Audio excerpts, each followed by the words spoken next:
70幾歲男士到來我們辦事處尋找聽力方案。男士因數年前在政府醫院做了聽力檢查，誤以為自己左耳已經耳聾，去了坊間嘅助聽器公司配助聽器。助聽器公司沒有處理男士左耳的聽力問題，卻替男士在輕度弱聽的右耳配了助聽器，但男士右耳聽嘢正常，所以沒有使用。幫男士做聽力檢查，發現男士左右耳輕至重度弱聽，給男士試用16通道 VKI 專業助聽器，在他左邊及後面說話，男士都聽得到。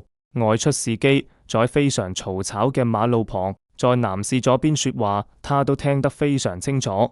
男士馬上決定購買我們這款16通道 VKI 專業助聽器。對於過往聽力檢查及配助聽器的經歷，男士非常無奈，希望男士使用我們這款助聽器後聽力得以改善。男士的太太可以在他左邊跟他說話了。祝願男士生活愉快，身體健康。